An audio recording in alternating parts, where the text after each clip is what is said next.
আসসালামু আলাইকুম।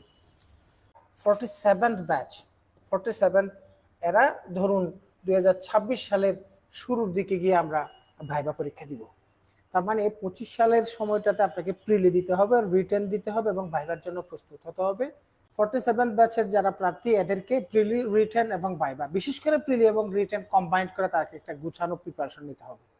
এখন আবারও বলে দিচ্ছি কথা শুরু করবার শুরুতেই, যদি আপনি প্রিলিতে ফুললি প্রিলি ফোকাস করেন, রিটেনে গিয়ে আসল প্রতিযোগিতায় পিছিয়ে পড়বেন। আবার যদি ফুললি রিটেন ফোকাস করেন তাহলে প্রিলি ফেল করার সম্ভাবনা আছে। তাহলে এমনভাবে কৌশলে আগাতে হবে যেন আপনার প্রিলির সাথে রিটেনকে কম্বাইন্ড করে আমরা গোছানো একটা প্রিপারেশন নিয়ে আগাতে পারি, একই সাথে আমাদের আমরা ক্যাডার হওয়ার জন্য নিজের প্রস্তুতিটা যেন হয়। এর জন্য বিষয়ভিত্তিক কথা বলবো। প্রথমে আসুন, আমাদের যে বিষয়গুলো আছে আমরা সকলেই জানি, একেবারে যারা নতুন আমার কথাগুলো শুনছেন অবশ্যই আপনারা জানেন এখানে যে আন্তর্জাতিক বিষয়গুলি এখানে এসে 100 নাম্বার। এই হচ্ছে প্রিলি এবং রিটেনের সিনারিও।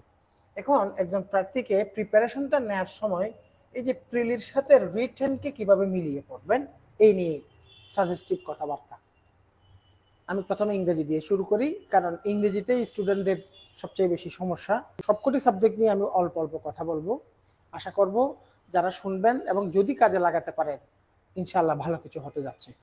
তাহলে আমাদের কাজ হচ্ছে এই 35 নাম্বারের জন্য পড়বো নাকি 35 প্লাস 200 নাম্বার মিলিয়ে পড়বো, মিলিয়ে পড়ার স্ট্র্যাটেজিটা কি এই নিয়েই কথা।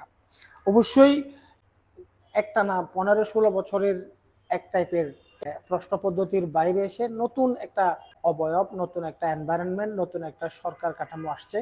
এই পরিস্থিতিতে নিশ্চিতভাবে কিছু জায়গায় পরিবর্তন আসবে, প্রশ্নের মেজাজে, প্রশ্নের ধরনে, ইভেন অনেক ক্ষেত্রে কাঠামোতে পরিবর্তন চলে আসবে। কোন জায়গাগুলোতে আপনার সচেতন থাকলে এই পরিবর্তিত পরিস্থিতিতে নিজেকে খাপ খাইয়ে সামনের দিকে এগিয়ে যেতে পারবেন সেই নিয়ে কথা। সিরিয়াস প্রার্থী যদি কেউ আমার কথা শুনে থাকেন, আপনি এখন ব্যাপারগুলোর মধ্যে সিরিয়াসলি ইনভলভ হন। আর এদিকে আমি লিখলাম কি রিটেন।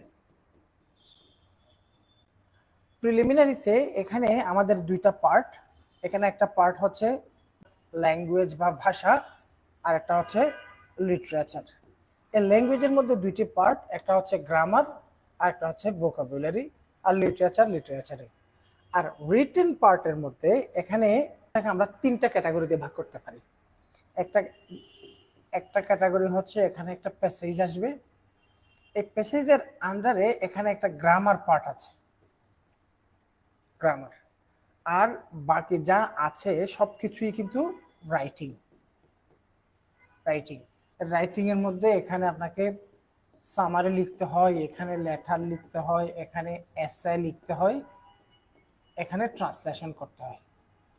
এ হচ্ছে আপনার রিটেন প্রিপারেশন। তাহলে এখানে গ্রামারের যে আলাদা করে একটা মার্কস আছে, গ্রামারের মার্কস হচ্ছে এখানে 30। তাহলে রিটেন পরীক্ষায় এই আমি প্যাসেজের আগে প্যাসেজ থেকে ব্যাপারটাকে আলাদা করে নেই। দেখেন আমি তিনটে ক্যাটাগরি হিসেবে দেখাতে পারতাম, category A, category B, category C. তিন ক্যাটাগরি আলাদা করে এভাবেও দেখানো যেত, কিন্তু গ্রামারটাকে আমি প্যাসেজের নিচে লিখার পেছনে কারণ হচ্ছে গ্রামার যে কয়টা প্রশ্ন আসে ওগুলো কিন্তু passage based on that passage থেকেই 30 মার্কসের গ্রামার।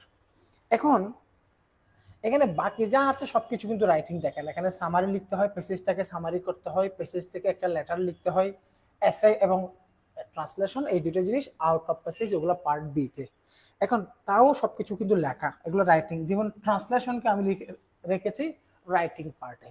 আচ্ছা, এখন একজন প্রার্থী, এই নতুন একজন প্রার্থী প্রিলির সাথে রিটেনকে কিভাবে সে সমন্বয় করে শুরু থেকে প্রিপারেশনটা নেবে, এর জন্য আমি পরামর্শমূলক জায়গাগুলোতে যাওয়ার আগে টোটাল কি কি প্রশ্ন আসবে, কোন কোন জায়গা থেকে প্রশ্ন আসলে কি করা যায় এই নিয়ে আমি একটা জিনিস দেখালাম। তাহলে এখানে গ্রামার আছে, ভোকাবুলারি আছে।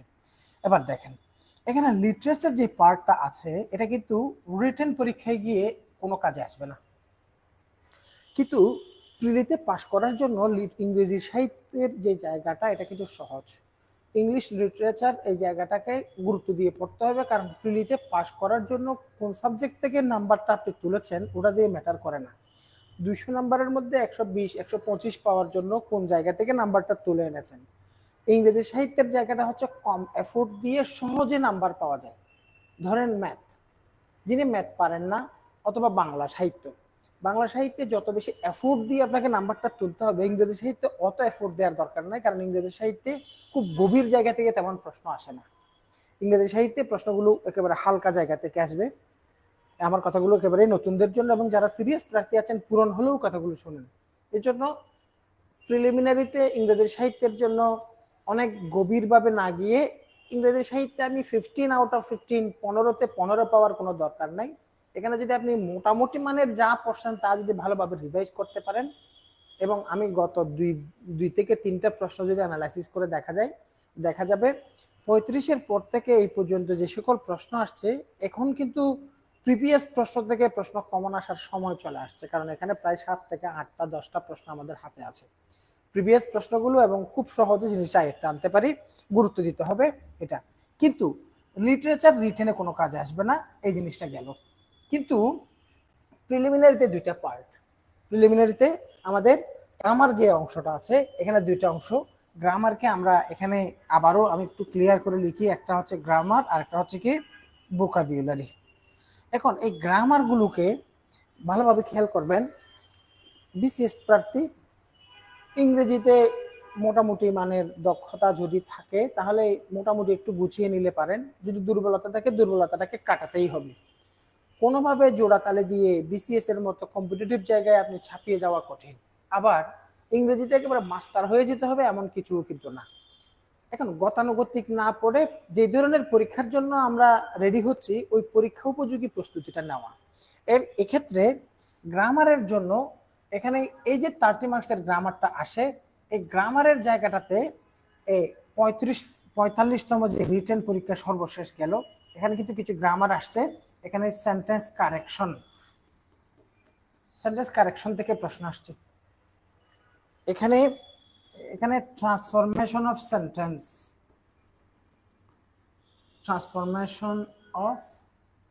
সেন্টেন্স, এখানে বারবার প্রশ্ন আসতে আমরা দেখেছি কনজাংশনের ব্যবহার রিটেনে যে সমস্ত গ্রামার আসে।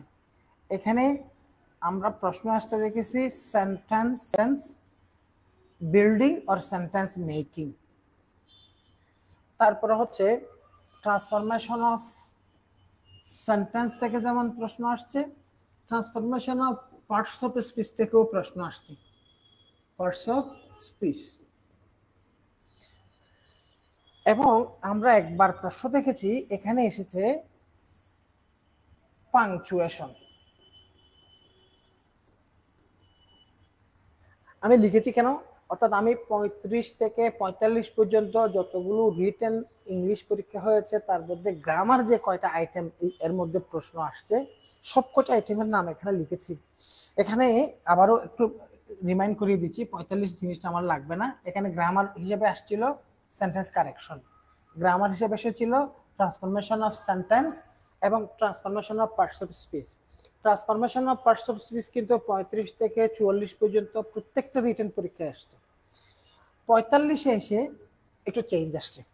আবার ট্রান্সফরমেশন অফ সেন্টেন্স থেকে প্রশ্ন আসছে, ওটা হচ্ছে একটু ঘুরিয়ে দিয়েছে, কিন্তু ট্রান্সফরমেশন অফ সেন্টেন্সের স্ট্রাকচারগুলো জানলেই পরে পারা যায়।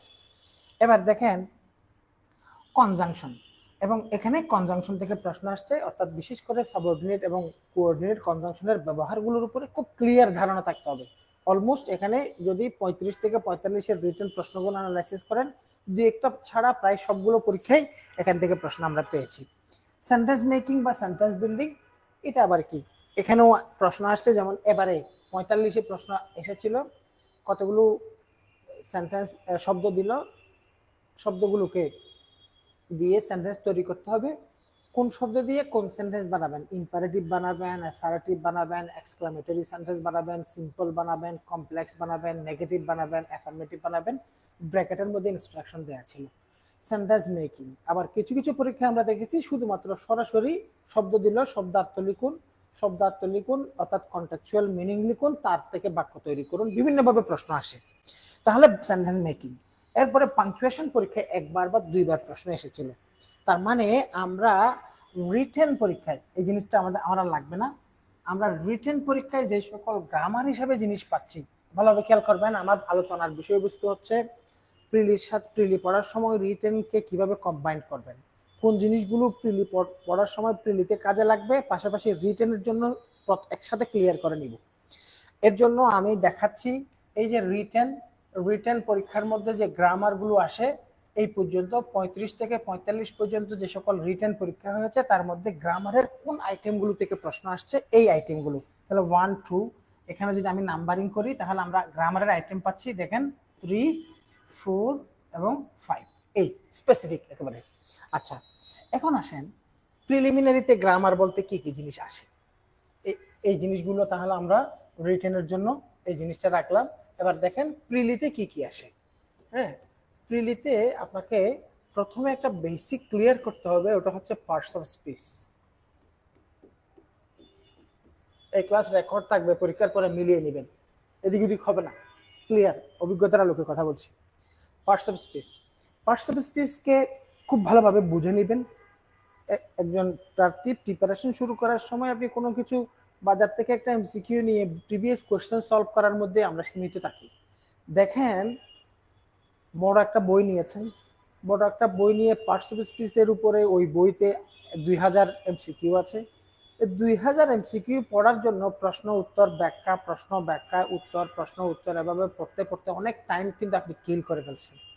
খুব ইজিলি কোনো একটা বেসিক বই থেকে মৌলিক কনসেপ্টটা ক্লিয়ার করার পরে ওরকম কোটি কোটি এক্সাম্পল আপনি সলভ করতে পারবেন।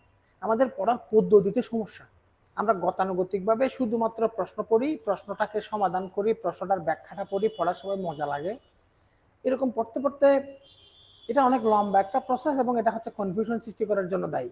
কারণ দেখা যাচ্ছে একই বইতে একই প্রশ্ন জাস্ট হাসানের জায়গায় করিম আসছে, একই প্রশ্নের ব্যাখ্যা আপনার কাছে একই প্রশ্নটাই জাস্ট ব্যক্তির নাম বা সাবজেক্ট চেঞ্জ করে বা অবজেক্ট চেঞ্জ করে অথবা কখনো কখনো ভার্ব চেঞ্জ করে সেম ক্যাটাগরির প্রশ্ন 2000 প্রশ্নের মধ্যে দেখা যাচ্ছে প্রায় 80টা প্রশ্ন আছে। এখন 80টা প্রশ্নই আপনি ব্যাখ্যা সহ পড়ছেন, এক একটা প্রশ্নের এক এক রকম করে ব্যাখ্যা দেওয়া আছে। কারণ বাজারে যে বইগুলো আছে সবগুলো প্রশ্নের ব্যাখ্যা মানসম্মত না, সব প্রশ্নের ব্যাখ্যা খারাপ বলছি না, সব প্রশ্নের ব্যাখ্যা যথাযথ না। এখন একই প্রশ্নের ব্যাখ্যা এক এক জায়গায় এক একভাবে দেয়া আছে, you are just killing your valuable time, সময়গুলো ওয়েস্ট করে দিচ্ছেন। ওভাবে না পড়ে কোনো একটা মৌলিক বই থেকে পার্টস অফ স্পিচ জিনিসটাকে ক্লিয়ার করে নেন। আচ্ছা, আমি জাস্ট কথা না বাড়িয়ে জিনিসটাকে একেবারে ক্যাটাগরাইজড করি। পার্টস অফ স্পিচ পড়বে, তারপরে এখানে পার্টস অফ স্পিচ বলতে যদিও আমি একটা লাইন লিখেছি নাম শুধু পার্টস অফ স্পিচ, এখানে কিন্তু পড়া অনেক, সেই নাউন থেকে ইন্টারজেকশন পর্যন্ত প্রত্যেকটাকে identification of parts of speech 3 ভাবে শিখতে হবে। একটা হচ্ছে একটা সেন্টেন্স দিবে, মনে করেন আমি লিখলাম ওয়াটার দ্য প্ল্যান্ট, ওয়াটারের নিচে আন্ডারলাইন দিল এবং বলা হলো এটা কোন পার্ট অফ স্পিচ, এভাবে প্রশ্ন আসতে পারে। তারপরে হচ্ছে যদি প্রশ্ন করি, যদি লিখি what is the adverb of the word believe, এই বিলিভ শব্দের অ্যাডভার্ব কি, তাহলে এটা একটা প্রশ্ন, এটা একটা প্রশ্ন। অথবা লিখলাম কি কম্পিটেন্ট, তাহলে কম্পিটেন্ট ইজ আ শূন্যস্থান দিল, অপশনের মধ্যে নাউন, অ্যাডজেক্টিভ, ভার্ব, অ্যাডভার্ব, অর্থাৎ এই 3 ভাবে প্রশ্ন আসতে পারে। জাস্ট এখানে আমার প্রশ্ন দেখানোর উদ্দেশ্য না, কারণ আজকের আলোচনার জায়গাটা অনেক বড়। এখন আমি যেটা বোঝাতে চাচ্ছি, আইডেন্টিফিকেশন অফ পার্টস অফ স্পিচকে খুব ক্লিয়ার করে আপনাকে জানতে হবে। এখান থেকে 3 ভাবে প্রশ্ন আসতে পারে: identification based on position in the sentence, identification based on formation of the word, identification based on definition and prefix and suffix, সংজ্ঞা অথবা তার প্রিফিক্স সাফিক্সের উপর ভিত্তি করে তার আইডেন্টিফিকেশন। 3 ভাবেই আপনাকে পার্টস অফ স্পিচের জায়গাটা ক্লিয়ার করতে হবে। তাহলে স্যার পার্টস অফ স্পিচ তো এখানে নাই, আছে। ট্রান্সফরমেশন অফ সেন্টেন্স যেভাবে রিটেন পরীক্ষায় আসে, transformation of parts of speech written পরীক্ষায় আসে। এই জন্য পার্টস অফ স্পিচকে পড়ার সময় পার্টস অফ স্পিচের ট্রান্সফরমেশন এগুলো ভালোভাবে দেখবেন। ট্রান্সফরমেশনটা মূলত ফরমেশন, ইজি। আচ্ছা, তাহলে একটা পার্ট গেল। তাহলে এই জিনিসটার সাথে রিটেনে কিন্তু খুব মিল আছে, যেটা রিটেনে আসবে। আচ্ছা, এবার আসেন দ্বিতীয় নাম্বার হচ্ছে আপনাকে গ্রামারের আইটেম হিসেবে আমি খুব কয়েকটা আইটেম দিব, অনেক বেশি না। রাইট ফর্ম অফ ভার্বস, এর রাইট ফর্ম অফ ভার্বস, এই চ্যাপ্টারটাও রাইট ফর্ম অফ ভার্বস নামে কোনো গ্রামার আইটেম না। আপনি বিদেশি কোনো বইতে রাইট ফর্ম অফ ভার্বস ওভাবে কোনো চ্যাপ্টার পাবেন না। বাংলাদেশি বইগুলো তো আছে, নেগেটিভ কিছু না, ইজি।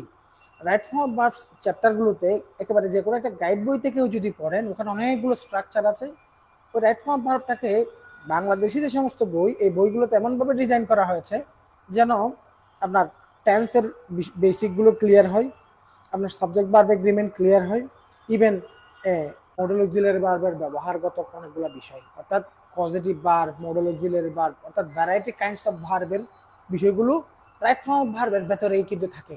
সুতরাং এই দুইটা চ্যাপ্টারকে আমরা খুব গুরুত্ব দিব। দেখেন, আমি আপনাকে চ্যাপ্টার দিব 3 থেকে 4টা, এবং এগুলো যদি ভালোভাবে পড়েন এর বাইরে কিন্তু নাই। দেখেন, এরপরে 3য় নম্বরে আমরা দেখব transformation of sentence. Transformation of sentence. এরপরে আলাদা করে আমি আপনাকে পার্টস অফ স্পিচের এতগুলো পার্ট থাকা সত্ত্বেও এখান থেকে স্পেসিফিক করে যে জায়গাটা মেনশন করব, এই মেনশনেবল জায়গা হচ্ছে কনজাংশন। কনজাংশনের ক্ষেত্রে সাবঅর্ডিনেট কনজাংশনগুলোর ব্যবহারগুলো নিয়ে খুব ক্লিয়ার একটা ধারণা নিতে হবে। কারণ আপনি যদি কনজাংশন, কোঅর্ডিনেট কনজাংশন, সাবঅর্ডিনেট কনজাংশনের ব্যবহার জানেন, তাহলে আপনার সিম্পল, কমপ্লেক্স, কম্পাউন্ড সেন্টেন্সের গাঁথুনি, তাদের ব্যবহারগুলো আপনার কাছে ক্লিয়ার হয়ে যাবে। এই জিনিসটা ট্রান্সফরমেশনেও আপনার কাজে লাগবে। এই জিনিসটা সরাসরি রিটেন পরীক্ষায় আসে। তাহলে প্রিলির জন্য গ্রামার হিসাবে আমি আইটেম দিলাম কয়টা? 4টা, আর নাই। তাহলে স্যার এর বাইরে কি গ্রামার আমি এখানে গ্রামার স্পেসিফিক ভোকাবুলারি পার্ট নিয়ে কথা বলবো। তাহলে এখানে আমরা যে পার্টগুলো দেখেছি, দেখা যাচ্ছে এই যে সেন্টেন্স মেকিংটা ট্রান্সফরমেশন পড়ার সময় আপনার ক্লিয়ার করতে হবে। এখন কনজাংশন পড়ার সময় সেন্টেন্স মেকিং এর কাজে লাগাবেন। পাংচুয়েশন বিষয়টা আলাদা করে দেখার মতো, এটা রিটেনে এবং রিটেন পরীক্ষার আগে দেখে নেওয়ার মতো সহজ বিষয়, এটা নিয়ে এখন প্রিলিতে ঝামেলা করার দরকার নেই। তাহলে কনজাংশন এখানে স্পেসিফিক আছে, রান অন সেন্টেন্স নামে আসে ওরা। Transformation of parts of speech এবং ট্রান্সফরমেশন অফ সেন্টেন্স দুটোই আসে। সেন্টেন্স কারেকশন, এখানে সেন্টেন্স কারেকশনের মধ্যে আপনি বেশিরভাগ সেন্টেন্স দেখবেন right form of verb, tense এবং সাবজেক্ট ভার্ব এগ্রিমেন্ট বেসড সব প্রশ্নই সবচেয়ে বেশি আসে, এবং কিছু কিছু প্রশ্ন আসবে মডেল অক্সিলারির ব্যবহার থেকে। তাহলে আমরা এই যে প্রিলিতে এই জিনিসগুলো পড়ার সময় কোনো একটা মৌলিক বই থেকে পড়ব, এবং প্রত্যেকটা বিষয়ের কোনো মনে করেন ভয়েস কি, ভয়েস কাকে বলে, সংজ্ঞা, ওগুলো করার তো সময় নেই। এখানে প্র্যাকটিক্যালি জিনিসগুলো শিখবার চেষ্টা করবেন। আচ্ছা, তাহলে আমরা দেখতে পাচ্ছি এখানে গ্রামারের যে আইটেমগুলো পড়ার সময় এমনভাবে পড়বো যেন আপনি লিখে লিখে পড়বেন। একেবারে প্রয়োজনে একটা খাতা তৈরি করবেন, কারণ কোনো কিছু যখন আপনি নিজের জন্য গুছিয়ে খাতায় লিখে প্রস্তুতি নেন, ওই প্রস্তুতিটার মধ্যে অনেক বেশি পারফেকশন চলে আসে, ওটাকে ইমপ্লিমেন্ট করতে পারবেন বেশি। তাহলে আমি আইটেমকে অনেক কমিয়ে দিয়েছি। আর এরপরে আমাদের যে ভোকাবুলারি, প্রিলির জন্য ভোকাবুলারির জন্য যে কাজটা করবেন ওটা হচ্ছে 2টা কাজ। একটা হচ্ছে প্রিভিয়াস কোয়েশ্চেনগুলো পড়বেন। প্রিলিতে অনেক বেশি কঠিন ভোকাবুলারি আসবে না। এখন এখানে ভোকাবুলারির মধ্যে কিন্তু কিছু বিষয় আছে, এখানে প্রিভিয়াস কোয়েশ্চেন্স। তো প্রিভিয়াস কোয়েশ্চেন্স বলতে কি কি জিনিস আপনাকে শিখতে হবে?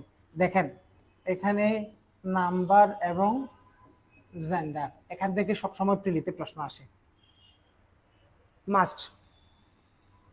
এখানে আপনার পড়তে হবে ইডিয়মস, এই ধরনের কিছু বিষয়, এবং এগুলোর ক্ষেত্রে আমি আপনাকে ফোকাস করতে বলবো কোথায়? Previous questions. সকল বিসিএস এবং নন ক্যাডারের, এখানে ক্যাডারের প্রশ্ন হচ্ছে, ক্যাডার প্রশ্ন পড়ার ক্ষেত্রে 10ম থেকে 46তম পর্যন্ত পড়বেন, আর নন ক্যাডার প্রশ্ন পড়ার সময় কমপক্ষে 10 বছর। সব ক্ষেত্রে 10 বছর পড়ার জন্য বলবো না, আমি বিষয়ভিত্তিক কথা ক্লিয়ার করে দিচ্ছি, আমি লিখে লিখে বলছি, প্রয়োজন আমি কথা সবগুলো বিষয় আজকে শেষ করব না, তবু যা বলবো তা যেন কাজে আসে। তাহলে এর মধ্যে এতক্ষণ পর্যন্ত আমরা যা দেখেছি তা হচ্ছে প্রিলির সাথে রিটেনে কাজে লাগবে ওরকম। এখন একটা কাজও আমরা করতে পারি, সেটা হচ্ছে প্রিলি প্রিপারেশন নেওয়ার সময় আমরা প্রিলির যে প্রশ্নাবলী আমরা পড়ি, প্রিলির প্রশ্নাবলী আমরা পড়ি, পাশাপাশি লিখিত পরীক্ষার যে প্রশ্ন, লিখিত পরীক্ষার গ্রামার প্রশ্নগুলো আপনারা একটু দেখে নিতে পারেন। ফেসবুকে সার্চ দিলে, গুগলে সার্চ দিলেও প্রশ্ন পেয়ে যাবেন, অথবা আগে থেকেই রিটেনের ইংরেজি একটা সাপোর্টিং বই কালেক্ট করে রাখেন, ওখান থেকে একটু দেখে নেন জিনিসগুলো পারেন কিনা, একটু প্র্যাকটিস করে নেন এভাবে। এখন প্রথম কথা হচ্ছে, তাহলে স্যার রিটেন পরীক্ষায় 200 নম্বরের যে ইংরেজি, এই 200 নম্বরের ইংরেজির মধ্যে তো 30 নম্বরের জন্য প্রিলির সাথে রিটেন গ্রামার ম্যাচ করার জায়গা বলছেন, এখানে বাকি 170 মার্কসের জন্য আমার কিছু কাজ করা লাগবে, দরকারি। এটা যারা সিরিয়াস আছেন কাজে লাগাবেন, অনেক কাজ মানে ইজি হয়ে যাবে আপনার জন্য। এর মধ্যে এখানে অবশ্যই আমি বলবো, এখানে 3টে স্টেপ। এই যে 170 মার্কসের জন্য প্রিলিতে থাকাকালীন একজন প্রার্থীকে কি কি কাজ করতে হবে, এর মধ্যে এখানে 3টে স্টেপে আমি কাজ করতে বলবো। স্টেপ ওয়ান হচ্ছে প্রথমে হচ্ছে পত্রিকা পড়া। শুধুমাত্র পত্রিকা পড়া এইটুকু কথা নয়, পত্রিকা কিভাবে পড়বেন তার জন্য একটা নির্দেশনা হচ্ছে, পত্রিকা পড়ার ক্ষেত্রে পত্রিকা থেকে কোনো একটা নন ইস্যু নিয়ে পড়বেন, পরিচিত বিষয়, যে বিষয়টা সম্পর্কে আগে থেকেও অনেক কিছু জানেন, এমন একটা আর্টিকেল পড়লেন। এবং পত্রিকার জন্য একটা খাতা থাকবে, এই কাজগুলো কিন্তু করতে হবে। অনেকে মনে মনে মনে ভাববেন এগুলো ল্যাংদি কাজ, এগুলো সময় সাপেক্ষ কাজ, এখন আমার সামনে আমি প্রিলি পাস করতে পারবো না, ওভাবে হলে আপনি ক্যাডার হতে পারবেন না। এই প্রিলির পড়া আমার দিনে হচ্ছে 24 ঘন্টা। এই 24 ঘন্টার মধ্যে ধরেন আমরা 12 ঘন্টা সময় আমার খাওয়া নাওয়া পড়া কাজ, তাহলে বাকি 12 ঘন্টা আছে।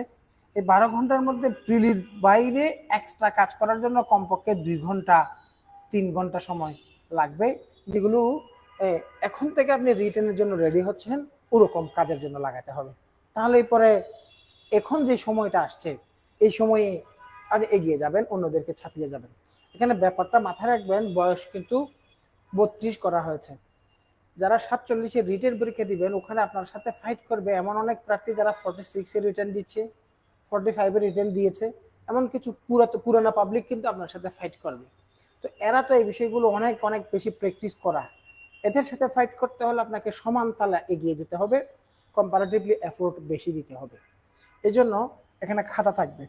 তো খাতাটা পত্রিকার পেছনে দিন কাটিয়ে দেওয়ার মতো কোনো দরকার নেই। আজকের পত্রিকাটা কালেক্ট করলেন, আজকের পত্রিকা থেকে পরীক্ষায় কাজে লাগবে ইফেক্টিভ কোনো একটা কন্টেন্ট, কোনো একটা আইটেম নিলেন, ওই আইটেমের উপর লেখাটা পড়লেন, ওই লেখা থেকে 2টা কাজ করতে হবে। এই খাতাটাকে আপনি ব্যবহার করবেন, অবশ্যই করতে হবে, এটা স্টেপ 1-এর কাজ। খাতাটাকে ব্যবহার করার পদ্ধতি হচ্ছে, আপনি এখানে এই আজকের পড়া পত্রিকা পড়া, এই যে আজকে যা পড়ছেন, অনেক পড়ার দরকার নেই, আপনি যে কোনো একটা আর্টিকেল পড়বেন। প্রথম ছোট আর্টিকেল পড়েন, মিনিমাম ধরেন একজন ডেইলি স্টারের সম্পাদকীয় যে ছোট্ট একটা মূল সম্পাদকীয় যে কলামটা থাকে, ওই ছোট আর্টিকেলটা পড়েন, ছোট লেখাটা পড়েন, ওইটুকু লেখা আধা পৃষ্ঠা বা ছোট একটা পৃষ্ঠা, ওইটুকু পড়েন। ওইটুকু থেকে আজকের পড়া থেকে 2টা পৃষ্ঠা লাগবে। যে খাতা নিলেন, খাতা থেকে 2টা পৃষ্ঠা, এক পৃষ্ঠায় হচ্ছে শব্দ। এই একটা আর্টিকেল, ওই যে সম্পাদকীয় অংশটা পড়ার জন্য আপনার কাছে 5 মিনিট লাগবে। ওখান থেকে অপরিচিত শব্দ 3টা 4টা 5টা শব্দ পেয়েছেন, ওই 5টা শব্দ আপনার খাতার মধ্যে 2 পৃষ্ঠা, এটা একটা পৃষ্ঠা, এই পৃষ্ঠায় এখানে 3টি 4টা শব্দ যেগুলো পেয়েছেন ওগুলো লিখা, সবকিছু মিলে কিন্তু আপনার কাছে 10-20 মিনিটের বেশি সময় লাগার কথা না। কিন্তু এখানে আরেকটা জায়গায় সময় দিতে হবে, ওটা হচ্ছে এখানে যা পড়েছেন তার একটা সারমর্ম লিখবেন ইংরেজিতে, নিজে এতক্ষণ যা পড়েছেন যা বুঝেছেন নিজের ভাষায় লিখবেন। এটা হচ্ছে স্টেপ 1-এর কাজ। তারপরে হচ্ছে স্টেপ 2। স্টেপ 2-তে এসে সিমিলার কাজই করবেন। এক্ষেত্রে যে কাজটা করবেন সেটা হচ্ছে অনুবাদ করার চেষ্টা করবেন। দেখেন, ভালোভাবে শুনবেন। সম্পাদকীয় সম্পাদকীয় সম্পাদকীয় জিনিসটা পড়ছেন, ইংরেজিতে পড়ছেন, ইংরেজিতেই সামারি লিখছেন, ইংরেজিতে পড়ছেন, ইংরেজিতে নিজের ভাষায় লিখছেন।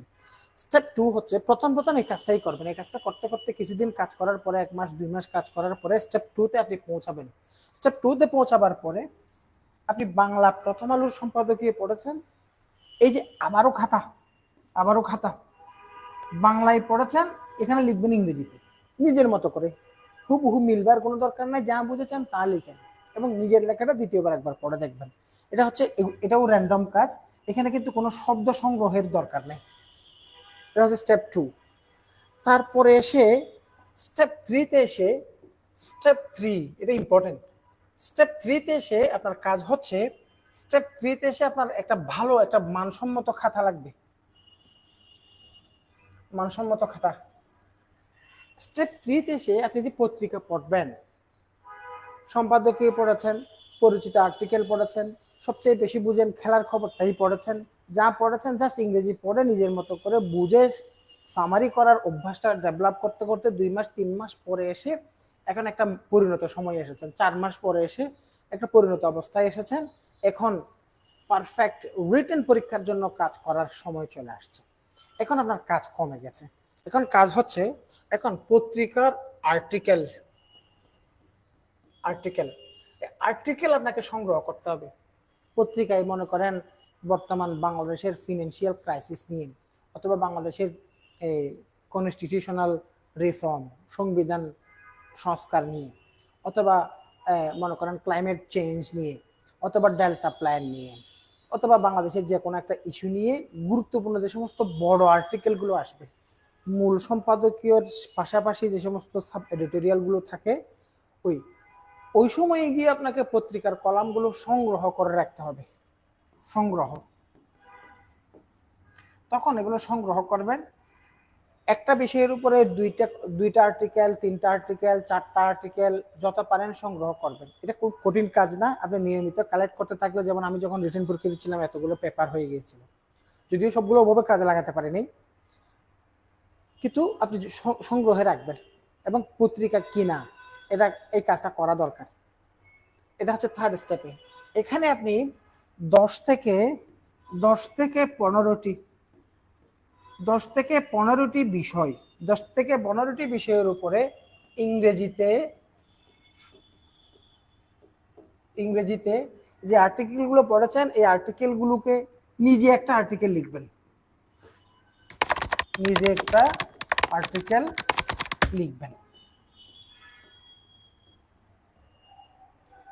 এই কাজ যদি আপনি করতে পারেন, এসএ লেখা নিয়ে টেনশন নাই। বাংলাদেশ বিষয়াবলিতে ইংরেজি যে কোনো একটা কোটেশন বা যে কোনো জায়গায় লেখালেখির ক্ষেত্রে আপনার অনেক বেশি এগিয়ে গেছেন। বাংলা এসএ লেখার সময় এখান থেকে ডাটা কাজে লাগাতে পারবেন। ট্রান্সলেশন করার দক্ষতা নিজে নিজে এমনিতেই চলে আসবে। এটা হচ্ছে কাজ। তবে ওই দ্বিতীয় স্টেপের ট্রান্সলেশনের কাজটাকে তৃতীয় স্টেপে এসেও কন্টিনিউ করতে পারেন ওই খাতায়। তার মানে এখানে 3টে স্টেপে 3টি খাতা, এবং এই কাজগুলো প্রিলিমিনারি প্রস্তুতির পাশাপাশি আপনাকে করে যেতে হবে। এই হচ্ছে ইংরেজি নিয়ে সংক্ষিপ্ত কথা।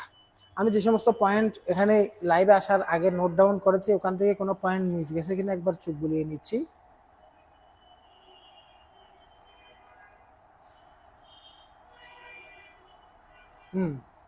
এটাই তাহলে। এবং একেবারে বিসিএস এর রিটেনের প্রশ্ন সলভ করা এগুলো হচ্ছে প্রিলি পাস করার পরে বা প্রিলি পরীক্ষার পরে আমরা নিয়ে কাজ করব।